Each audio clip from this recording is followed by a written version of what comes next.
Hey guys, this is Rick from Wise Trade, and in this video I'm going to show you exactly what I discovered after 10,000 hours of trading. First, make sure you have the video set to 1080p so that the chart quality is clear. The first discovery is that price is never too high or too low. When I was first starting out, I always thought to myself that price has to turn at this level of support and resistance because price is already too high or too low, which is the wrong way of thinking about it. When price starts to trend, it will go on and on and on.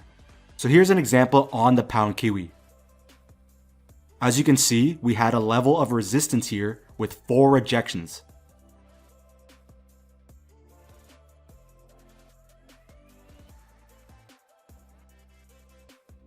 Before price finally breaks through, showing the heavy bullish presence. Now, in your mind, you spot this level here that acted as support, so you draw it in.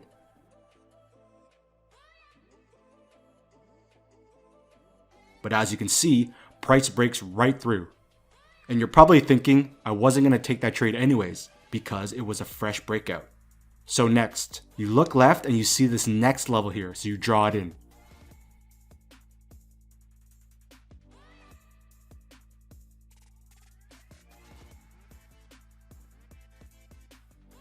And as you can see, price had a slight bounce, but then proceeded to break right through again. Now, you spot this level up here that has acted as resistance, and you notice that the last time price got here, it tanked down. And now you tell yourself, price is looking high already.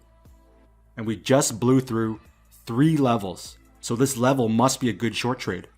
Price initially stalls before again breaking right through.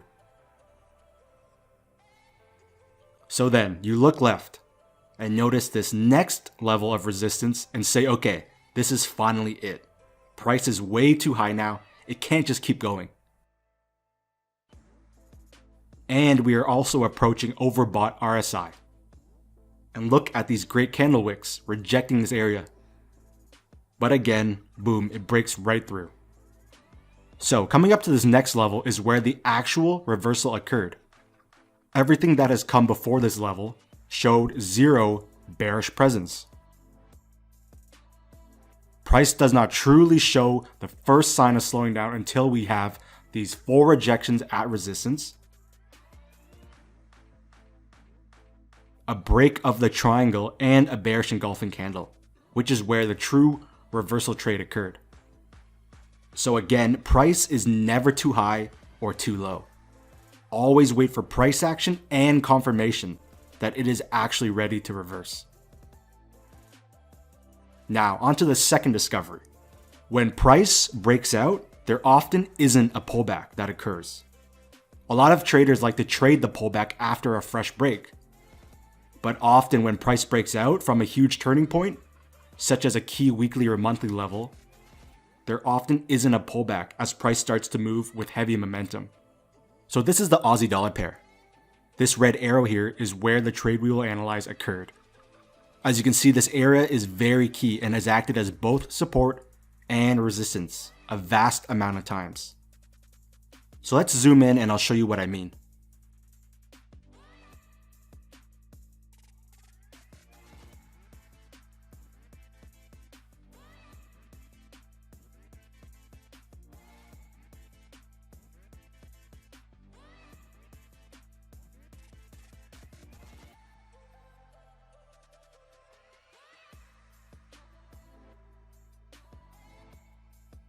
So as you can see, price hits this level of key support and broke out.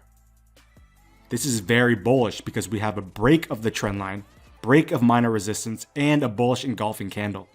Most traders want to wait for the pullback to occur and then enter a trade long. But as you can see, there was no pullback that happened because of the heavy bullish presence, and price took off, leaving many traders in the dust as they missed this amazing trade. So you're probably wondering, why does this pullback not occur? For a pullback to occur, you need 2 things to happen.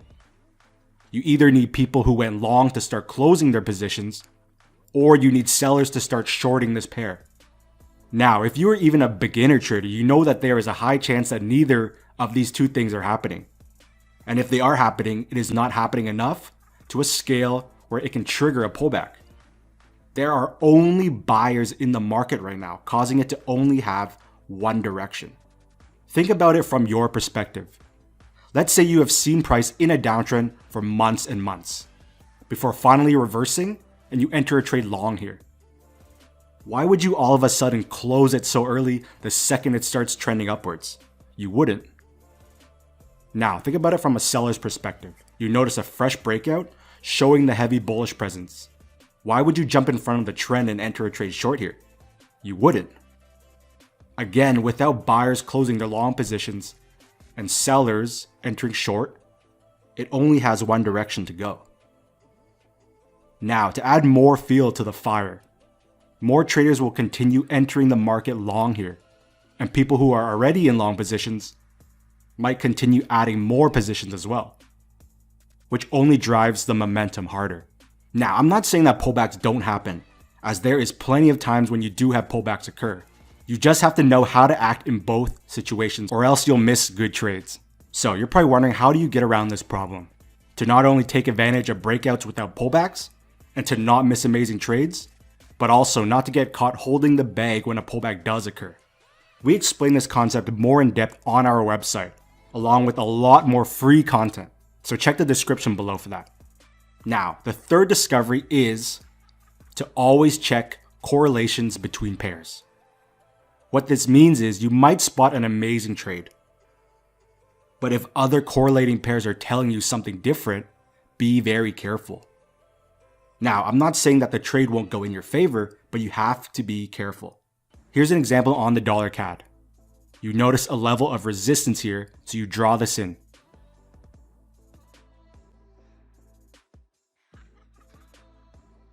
Price then comes up, and then you notice all these beautiful candles rejecting this area. So you're thinking this is a great short trade. If you had entered this trade, your stop loss might have been somewhere around here, and price would have most likely taken out your stop loss before it moved down.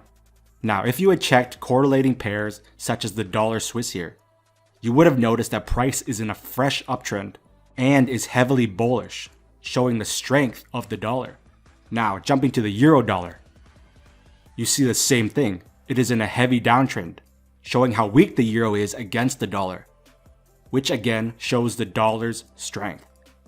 Now, price did end up reversing, but again, you have to always be careful trading against the dominant trend, as swings will occur that don't always work in your favor. So again, always check correlations to understand the bigger picture of the currency in question. Now, the fourth and final discovery is that there will always be something negative in the way of your trade. What this means is you spot a great trade with tons of confluence, but you also spot negative factors in the way. Trust your analysis if it has been tested over time, and if the pros outweigh the cons, take it. So here's an example. Here is the Kiwi dollar. You look left and notice that this is a key weekly level. Price then creates an inverse head and shoulders pattern, which is a bullish reversal, and then breaks out, confirming the reversal.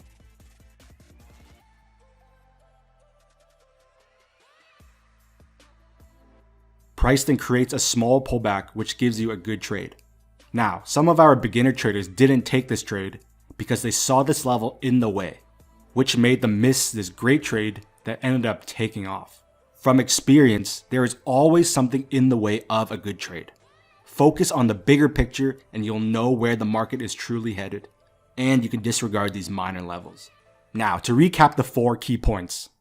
1. Price is never too high or too low. Always wait for the market to tell you what it wants to do. 2. There isn't always a pullback during a fresh breakout. 3. Always check correlations to see the bigger picture. 4. There is always something in the way of a good trade. So just make sure the pros outweigh the cons and take the trade. Now, most importantly, in the comments below, let us know what key things you have discovered about trading Forex over time.